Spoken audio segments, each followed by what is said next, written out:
For the sports lovers out there who like to get their gamble on, whether it be on the NBA games, NFL, Major League Soccer, even National Hockey League, Major League Baseball, even college sports, go to BetUS.com to make that bet. If you use the promo code TKT for the Clown Times, you get up to 125% of the sign-up bonus, which is up to $2,500. Another perk you can see, you can bet on the go, which means you can bet anytime, anywhere on your mobile device. You get fast payouts, so you can get your payouts immediately every single time. Do not have to wait. And you can do live betting when you can bet during the game, whether it's early or the best lines, you can do it all. So anyway, please sign up for BetUS.com. Use the promo code TKT for the Clown Times. You'll be able to do so right. Check out BetUS.com, where the game begins. Welcome to tonight's NBA playoff edition of the Clown Hour podcast. I'm Scott Perks. Hello. You can find me on the www.theclowntimes.net, as you see on this hat here. You can find me on Facebook as well. So whether you're on your smartphone, laptop, desktop, wherever you are, and wherever you may be, you will find me there as well. And a couple of things. First of all, speaking of the hat, please get the merchandise at cafepress.com. Search for the Clown Time Sports. The actual link to that will be in the description once this gets uploaded to YouTube, as well as please, at the end of this video, whether you like it or not, please continue to like, comment, share, and subscribe. You'll be glad you did, and I'll be glad you did. We'll be giving you this cool content like this NBA podcast tonight, just pretty much periodically throughout the year or whenever, or to quote the famous Lightyear, to infinity and beyond, right? So anyway, so please give a like, share, and comment, and hit the bell button to set up notifications when new videos like this will pop up. So you'll find that there as well. All right. So to introduce us, man, you guys know him. For those of you who are fans of the podcast, these are my buddies here. They're pretty much local, even though they're in Hamilton, but at any rate, and outside the city limits. These are my NBA guys here. You find them on www 1450 AM, The Ticket. My guys, Gerald Singleton and Kevin McCune, are back in the Clown. Fellas, how you been? Good. Glad to be back. Always fun talking with you. Always enjoy it.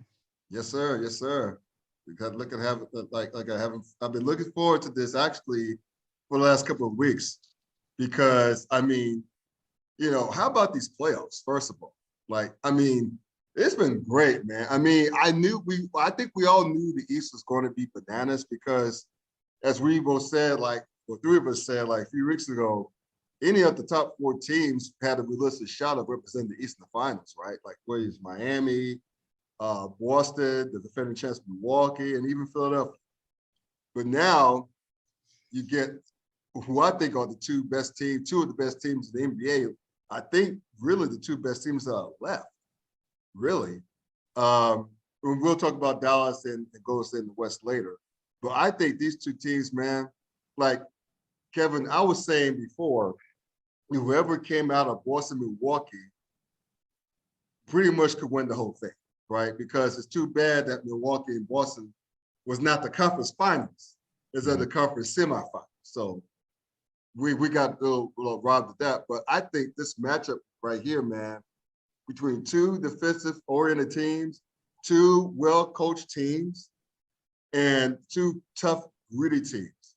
So if you're a fan of the 90s NBA, like I am, you're going to love the series. Because pretty much, Kevin, the first team to 90 will probably win these games. So what are your what are your thoughts on before we get to Miami and Boston, I was jumping ahead a little bit. What stood out to you, Kevin, as the shocker, if you will, of these playoffs? Like what things that totally took you by surprise and led us to this point?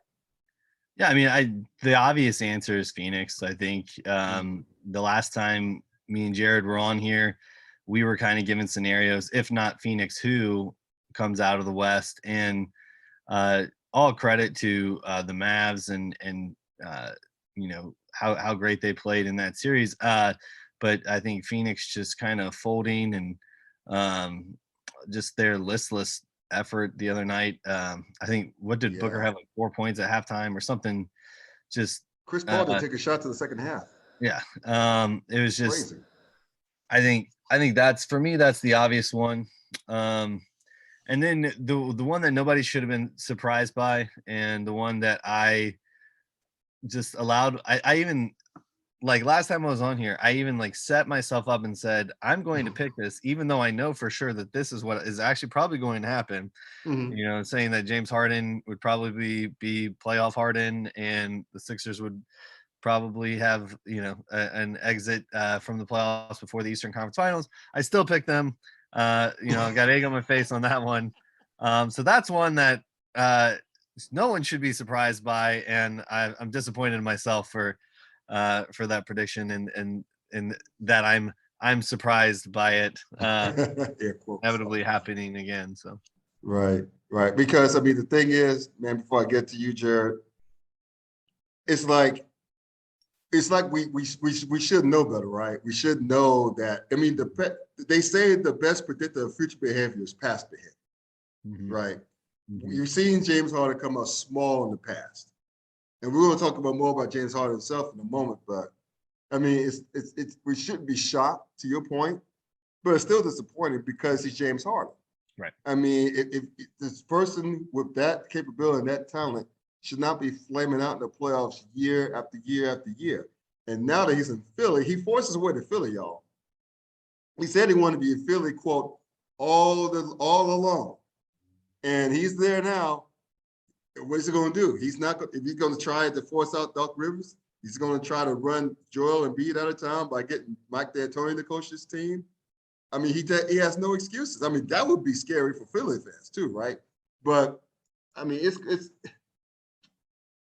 going to be a very interesting summer in Philadelphia, to be sure. I mean, I just think that I mean, it's just so disappointing to see what happened to Philadelphia, the way that it happened. I mean, it's no shame lose to Miami. Right. It's just the way James. They didn't put up a fight in Game 6 in an elimination game. And as far as Phoenix goes, I don't know. I still don't know. I'm still processing that blowout. I mean, at one point they were losing by over 40 points. Yeah. At home in the Game 7. Yeah, you're talking about, How's team. that happen? All those wins in the Western Conference against the Mavs team that was, middle of the pack. Yeah. Man, who knows? Who knows? Maybe we should start talking about Luka Doncic as a legit superstar after this. But Jared, what were your surprises? Yes, we should. Yeah. I teed you up. Didn't realize. I will ride this train till he retires, at least. Like I think I have officially seen enough of Luka Doncic to say that we have a first ballot Hall of Famer on our hands. I mean, I don't know how freezing cold of a take that is, barring injuries. But like my biggest surprise of the entire second round of the playoffs was really Jason Tatum.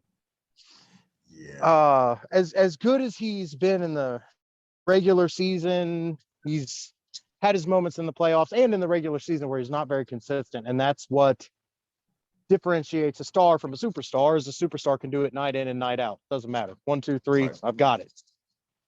It looks like he might be actually moving in toward the superstar kind of player, because I've seen these playoffs, he's pretty much been consistently really good and leading the Celtics, aside from Al Horford doing Al Horford things for one game.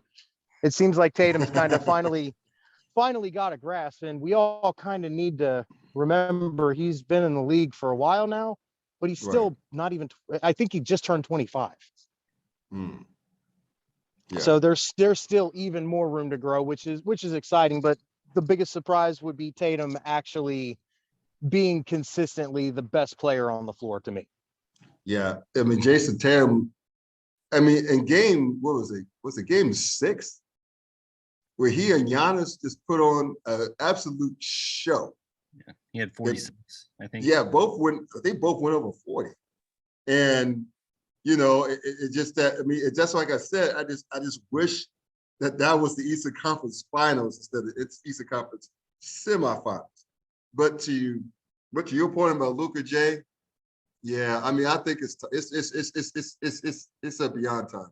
I mean, people who are hardcore NBA fans have known this for like probably the past couple of seasons for sure. But I mean, the way he took Phoenix apart in Game 7, well, all series, but especially Game 7, and we're just smirking up the court, smiling smugly, smiling at Devin Booker at one point. Well, there's video of Luka coming back. I guess he had the ball during some type of timeout or stoppage of play, and I think it was Marcus Smart or maybe it was Jason Tatum came over. Or no. Sorry. Devin Booker. I don't know why I'm on the Celtics right now. Devin Booker came over and kind of ripped the ball out of his hands, and he goes, "Oh, okay, you're all smiles when you're when you're up," and they were never. And that happened in Game 6. In Game 7, they never up. Dude. Yeah, like it was. It's just, go ahead, man. Luka's just. I've got the receipts. I've been on the train since before he was even drafted, and this has probably turned out to be my my best call so far when it comes to my hot takes. There you go. I think Kevin, you're about to say something, right? I think you're about to say something. No, I saw a funny video of the Suns working out after Game 6, and you said saying some video saying we're never done or whatever, and somebody responded, "Man, Luka had a pack of Skittles and a Big Mac before Game 7 and rolled you guys." And that's the scary part. Think about how good he can be if he takes his conditioning seriously over an off season. Yes, I mean that's the thing. He's doing this basically on all talent right now. I mean, if he was to get serious about back to your point, Jared, and a lot of people saying this, a lot of people that don't say this, if he got more serious about his stamina, his diet, I mean, the talent's already there. Mm-hmm. You have a scary super duper star in your hands right now. So, I mean, again, he's young. I think he's not even 25 yet, right? He's 23 at this right now. He's still young. So, again, he's showing the world how big of a superstar he is. I just need for him to get in shape. Because imagine, again, a Luka Doncic who's in shape and laser focused. That's hella scary, fellas. That is hella scary. And speaking of hella scary, to me, Golden State, the surprise for me was Golden State's lack of performance against Memphis. I mean, Steph didn't shoot the ball well throughout the series. Both teams didn't shoot the ball that well, to be honest with you. But I mean, Klay Thompson, he did what Klay Thompson does at Game 6. He shows up. We call him Game 6 Klay for a reason. But to me, I think Memphis still, without Ja, outplayed Golden outside of Game 6. Outplayed them. I mean, they're being about. They had a 50-point lead one point in Game 5. You know what I'm saying? And they played them tough. They played Golden State tough at games 3 and 4. Yeah, in San Francisco. So for Golden State to really get back to where they think they should be talking a lot of smack. They got to play a lot better against Dallas, because I tell you, man, Luka, not that they don't know that he's real, the dude is real. And he has people come along with him this time, in Dinwiddie and that Brinson kid, I think his last name is, a point guard. Oh, Brunson, yeah. Brunson, yeah. I mean, and plus they're well coached by Jason Kidd. Jason Kidd has done a phenomenal job getting those boys, even Luka, to play a little bit of defense. So they're going to be in for a hell of a series if they don't take Dallas seriously. Yeah, I feel like, in that Warriors Grizzly game, I feel like Jordan's pool was the big difference maker there on Ja's knee. Once he took Ja out, I mean, it wasn't a series after that, but it was. I mean, the Grizzlies were competitive, but you knew inevitably what was going to happen. But as far as Dallas goes in their story, I just think it to what you said about Jason Kidd, man, Lakers made the wrong choice sticking with Vogel. Like, come on, like That's another podcast in episode. yeah, another time for sure. But Yeah. and what he's done, when you look at Brunson and you look at Dinwiddie's been one of my favorite point guards in the NBA for a long time. But Dinwiddie's career 3-point shooting percentage, I mean, it's pretty close to Westbrook's statistically throughout his career. But then you look at what he's been for. I think he made 16 threes in their semifinal series, and just a different player. I want to say he was shooting close to 50% from three in that series. And so, you mentioned his name. I just wanted to give it more praise because I've always been a big Spencer Dinwiddie guy. I've always liked him, and really just adding that different aspect to his game where he's knocking down shots coming off the bench, which traditionally hasn't been the type of point guard he's been up to this point in his career, has been just a huge difference maker for Dallas on the scoreboard. Yeah. You think Brooklyn would want Spencer Dinwiddie back? You think they could need him? The joke's on you, Brooklyn. But yeah, as long as I think as long as Luka gets to have this Dinwiddie off the bench should come along with him, as well as that Brunson kid. I mean, hell, Dallas is playing with house money as it is. They're not supposed to be here. Right.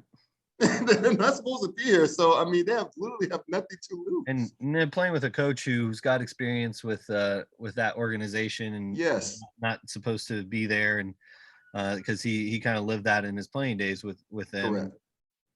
Yeah, so they're a fun story. And I'm looking forward to seeing how they handle Golden State. Yeah, it's going to be interesting. Again, I think it's a juxtaposition, a flip side of Boston and Miami. I think you're going to see a lot of points in Dallas and Golden State because it's like West represents the 80s basketball of like 140 to 120 or whatever. And then the East represents the 90s.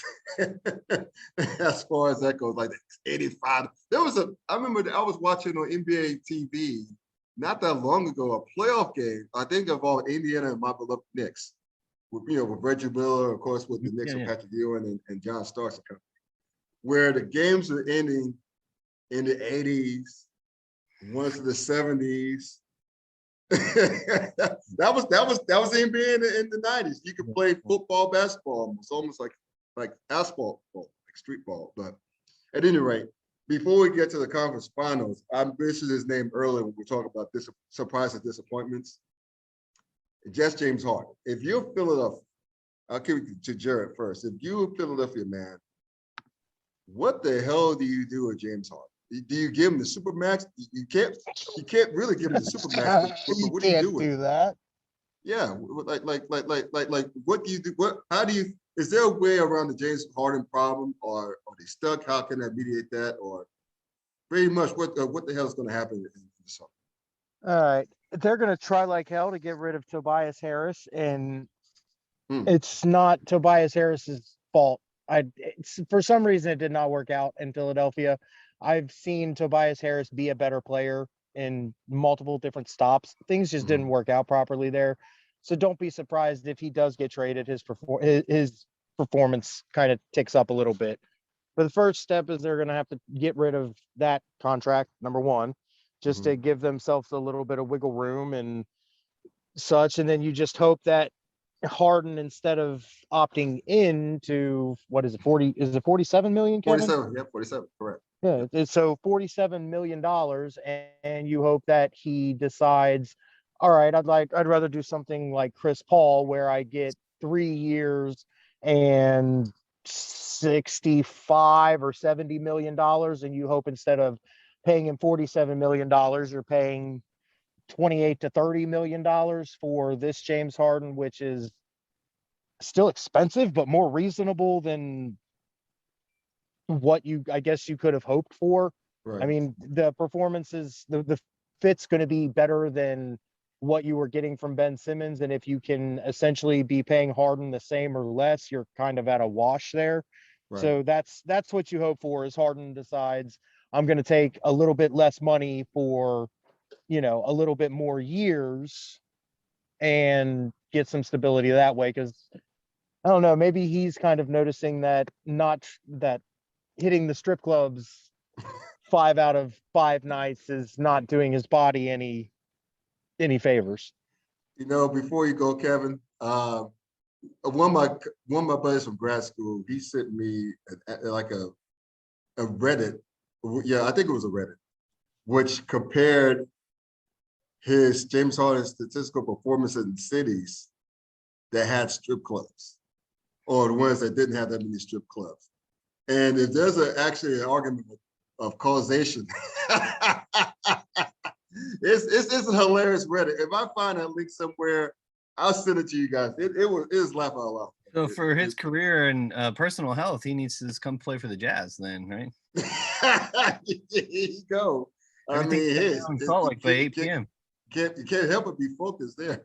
Oh, dude, just seriously, James Harden feeding Rudy Gobert? Okay, sign me up. Yeah, right. It makes basketball sense. I mean, the thing is, but they want to be out there. But no, but still, on paper, this is 2K. Right. Right. There you go. There you go. Because he'd be a perfect pick and roll partner. I mean, Gobert is he's a defender. He cares more about defense and rebounding and blocking shots and dunks at the rim. So that'd be perfect. Right? Yeah, and I had no intention of bringing the Jazz into this show. I don't try to do that on every show. That's not nice. Just the joke I couldn't pass up.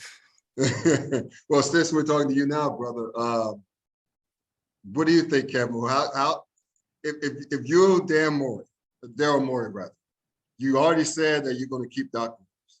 You already said, he said, hopefully we'll do something about James Harden. So he sounds more sure. He sounds surer about Doc Rivers staying than about James Harden, it seems. So how did they move? How can Philadelphia fix this, basically? Yeah, and we talked about Luka and his need to take seriously, kind of that off the court commitment to his body, and that's been a storyline for Harden for years.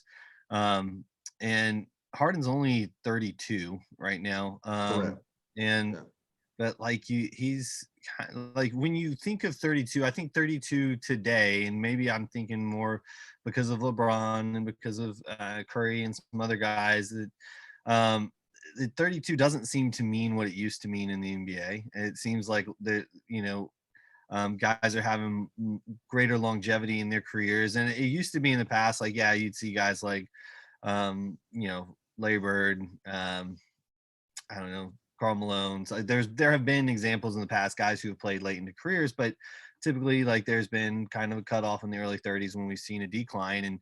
And but that's kind of that trend, I think, has been bucked in recent years by recent superstars continuing to play and dominate at a very high level well into their 30s. And for Harden, I think that if whatever Philadelphia, however they structure his next contract, because I ultimately think he's staying in Philly. I think that they've kind of because he was their ticket out of their Ben Simmons fiasco, right. Everything that, or shouldn't say fiasco, I should say soap opera. I mean, everything that kind of went on there.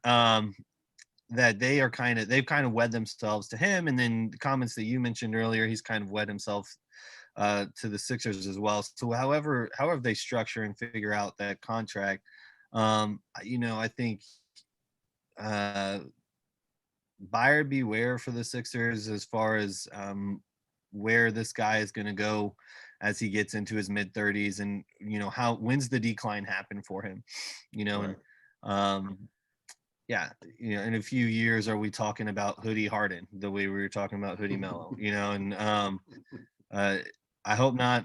I hope he figures it out for the Sixers' sake. I like Doc Rivers, but yeah, that's my take on that. Yeah, I think, to Jared's point, it's all about, because he's qualified for the Supermax. So to me, I think we're all in agreement that it would be stupid for Phil to give him the Supermax, right? Yeah. Full length. I think it's beyond stupid. The way Daryl Morey gets around that is going to be very delicate, and it's going to be must-see TV, if you will, for the summer. How he figures that out, because again, like I said, it's not like he could run. He being James Harden could try and run Doc Rivers out of there and bring like a guy like a D'Antoni. What are you gonna do with Joel Embiid? Joel Embiid is definitely not Clint Capella. Right. He's a lot better than Clint Capella. You can't have him just roll the rim. That's not his game. He's more well-rounded. So he's a No, viable no, no, weapon. no, no, no. He's Amari Stoudemire with a 3-point shot. He's just a bigger Amari Stoudemire. No. If D'Antoni goes there, it's 7 seconds or less, all over. So you saying that? I guess you see. I guess you see. It just seems that to me. I think it's to me. I think Joel Embiid, once we're talking about Luka being right and healthy. If he stays dedicated to his fitness, he's unstoppable. So I mean, I do remember Omari during his prime. He was that dude. He was unstoppable. He was that dude. I remember. I got visual replays, if you will, of him dunking on Olakandi. and Stephon Marbury turned around like that and making a face. But I don't know. We'll see, bro. It's just it's Philadelphia. It's a kind of a crapshoot. So it kind of is what it is. But we'll get you guys out on this. We're about the conference finals. Boston and Miami's playing right now. It's very, very early. Boston's up a little bit by 14-6. Predictions. I'll start with mine. I think again it's going to be a very defensive-minded series. I still think the first to 90 wins each game. But I just this is one of my favorite matchups, recent memory, because again this is old school NBA, old school in the 90s, but old school NBA where you could play defense. You allowed you to breathe on players, maybe outside Michael Jordan, and now call a foul. I think Boston wins this in 6. As much as I expect the Heat, I respect Pat Riley. I respect Eric Spoelstra. I think he's one of the better coaches in the NBA. I love Miami's culture of accountability and grit and toughness and defense. But Boston is but Ime Udoka has brought that to Boston too, right? That defensive intensity, that toughness, that grit. So this is kind of like a mirror image of each other, if you think about it. But I think that superstars win games, especially in the playoffs. And even though Boston does not have any legit superstar, neither does Miami. They got very good players. Both have very good players. I think Jason Tatum's on the verge of superstar. I think Jaylen Brown is a hell of a. He's not even to call him a Robin is kind of like an insult. I think he's a damn good player. He's a star. Those are 2 legit stars. And then Mark Smart's not playing tonight, but Mark Smart is that grit. He's their leader. And he's the reigning defensive player of the year. They'll have Al Horford tonight as well. But if they get game 1 tonight, without missing those 2 guys, this may be a short series. But I'm still going to give Miami some respect. I'm still going to give Jimmy Buckets some respect. And Bam Adebayo. So I got I got Boston winning the 6. So Kevin, what's that? Yeah, I don't have a Boston Celtics hat, so I wore a Boston Bruins hat tonight. Yeah, I saw. Always try to add some kind of meaning to the hat I wear in your show. Nice. So I'm going with Boston too. I'm going to take them in 7, just because it is going to be a grinded out series. I think it's going to be reminiscent in some ways of what we saw between Boston and Milwaukee. Where things are going to get kind of feisty at times, and but I like you. I have a lot of respect for Miami. Just an incredibly talented team up and down that lineup. You mentioned Bam and Butler, and you got to throw Tyler Hero's name in there. And but I like Boston. I said last time you had us on that I thought maybe this playoff would kind of maybe start to define how we think of Jason Tatum, and Jared already spoke to his kind of ascension throughout these playoffs already. Right. We talked about the 40-point game he had in game 6. We didn't mention the 30-point game that Jaylen Brown had in game 2 of that series. So he's got his Robin, his right-hand man, who's also kind of ascending, and then you just look at where guys picked it up once he had that really dumb foul. Now I said I would not tweet about officiating during these playoffs at all because I didn't really have a dog in the fight. I knew the Jazz weren't going to do anything. Cavs were out. I'm not going to complain about officiating. I always do that. And then that one where Pat Connaughton got up under Tatum's arm on his lay-in attempt, that just I got fired up about that. And I couldn't say I really had a vested rooting interest, but I was like, come on, man. Because that took Tatum out of the game. But then we saw Grant Williams step up and he had 16 3-point attempts and he had 27 or 29 points there in game 7. And so Boston has guys, those key role guys that a championship team needs. And I've enjoyed watching their run so far. So I'm gonna pick them just because like I said, they've been a lot of fun to watch, and I like what Tatum's done. So yeah, Grant Williams had 27 and hit seven threes in game 7. Boston has dudes too. So Jared, what say you, brother? Well, fine, I'll pick the Heat. That's cool. I would have picked the Heat anyway. Heat in 7. This is a very evenly matched series, like top to bottom. It is. Both teams have seven guys that they can count on.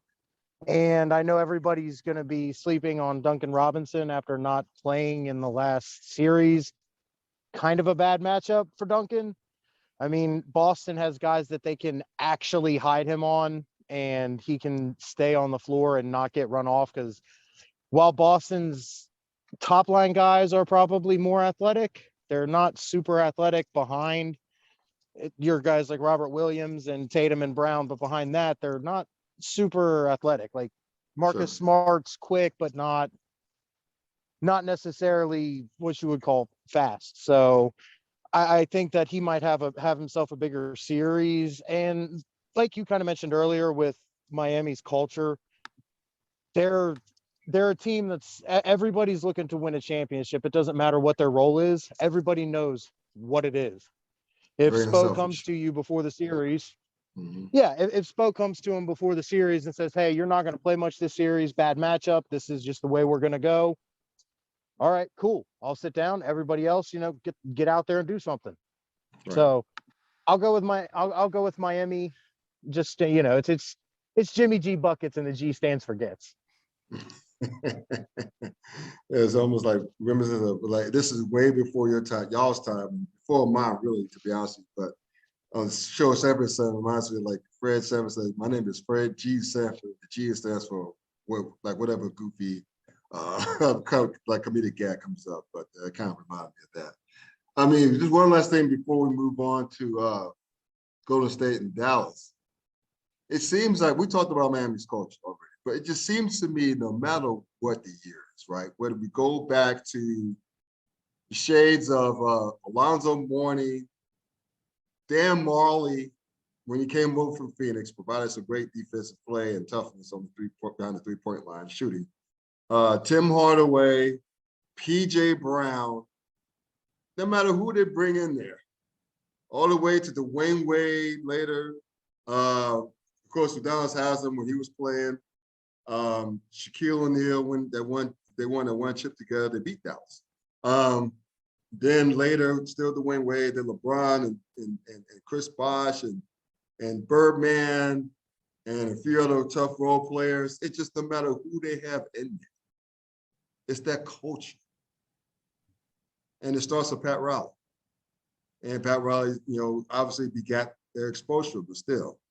I mean, look, I still don't like the Heat, like from those 90s matchups they had with my Knicks in the 90s, but I got to give it up for the culture, man.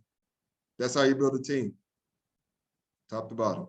Well, just to play devil's advocate, I mean, what is this, the 7th conference finals for the Celtics? So,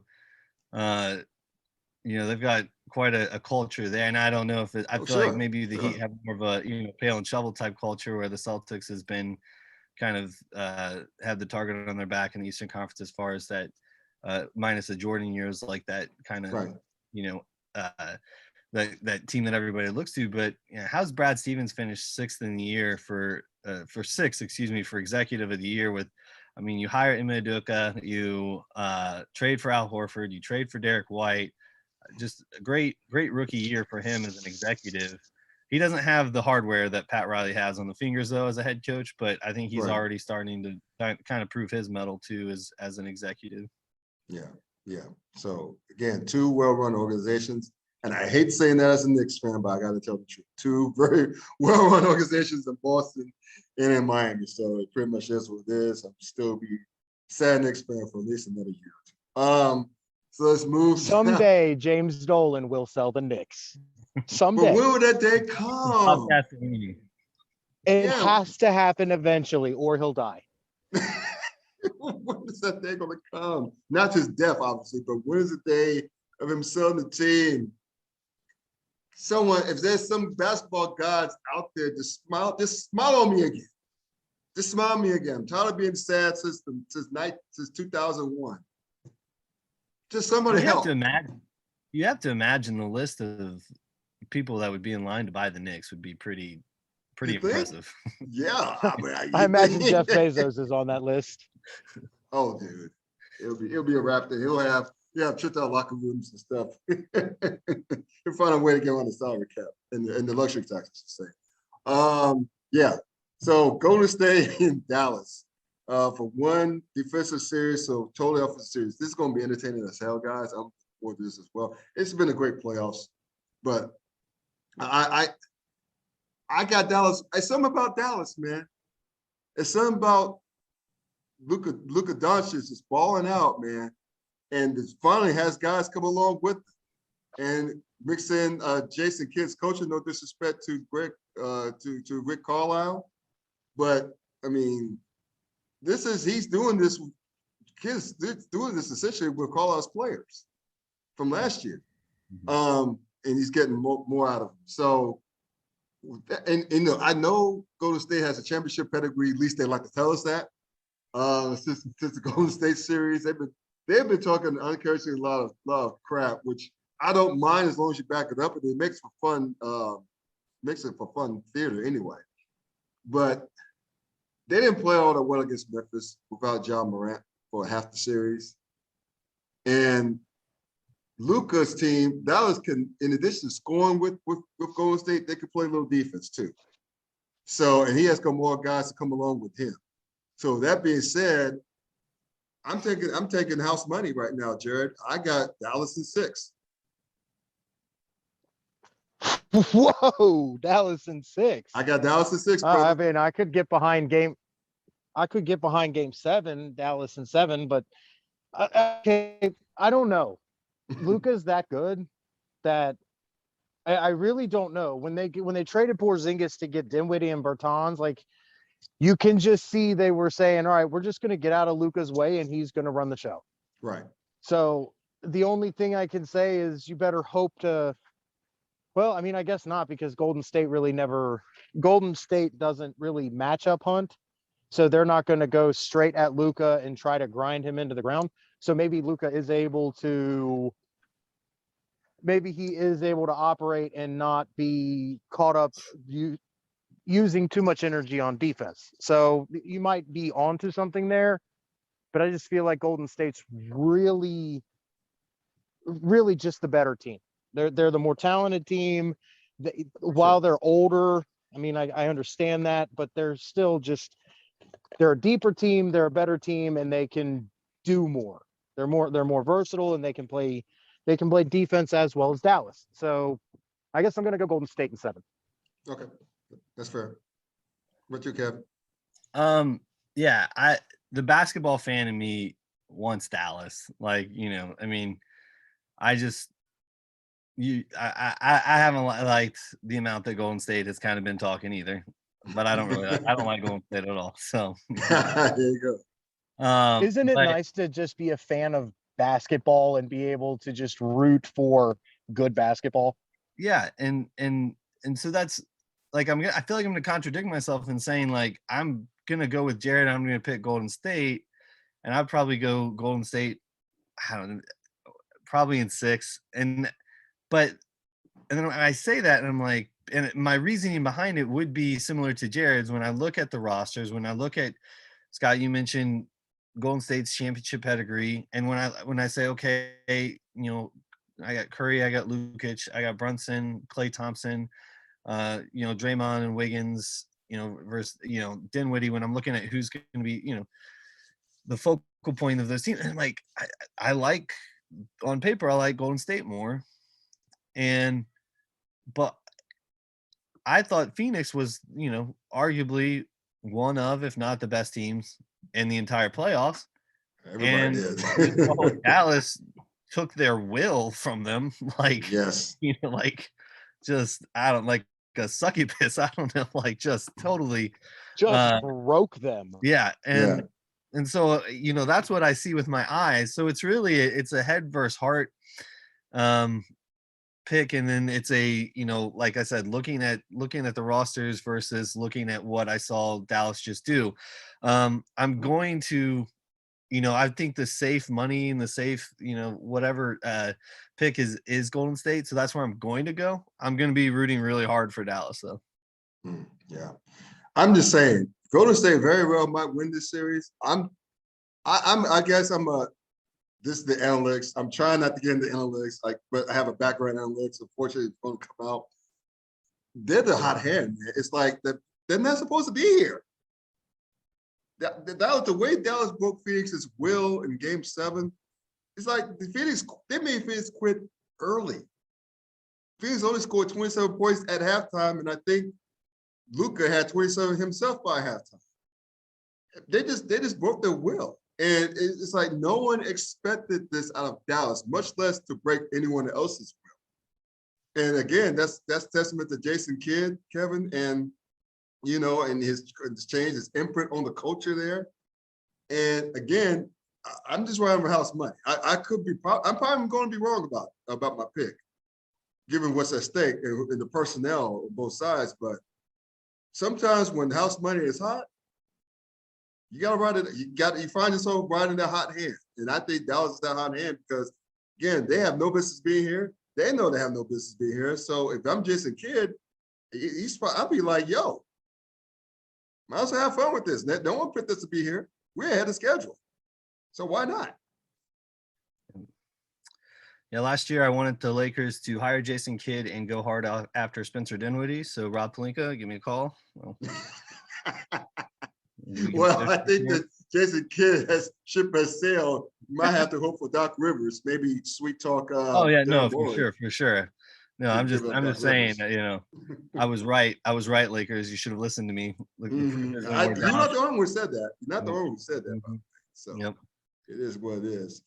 All right, so I'll let you guys watch Game 1. I know you're chomping at the bit to watch. So thank you, man, for both of y'all for coming on as usual. We'll wrap again about some NBA playoffs next week, man. All right. Thanks for having us. You got it. So you want to know something? You want to know something about this podcast we just did? What's up? The name LeBron James did not come up one time. That might be a first. In any NBA podcast on social media or whatever, you have to get a LeBron James reference, right? You're welcome, guys. On that note, thank y'all for tuning into tonight's podcast. Please continue to like, comment, share, subscribe. And also one more thing, fellas. I know I asked a question the last time I had y'all on, but what's the update with the weekend show, right quick? I don't want to. For me, I'm kind of too busy with my money making job. It's turned into about a 55, 60 hour a week job. So I don't really have my weekends off anymore because, gotcha. A 4-year-old, a 10-year-old, an 11-year-old, and a 14-year-old in the house. Well, 15-year-old now takes a lot of time.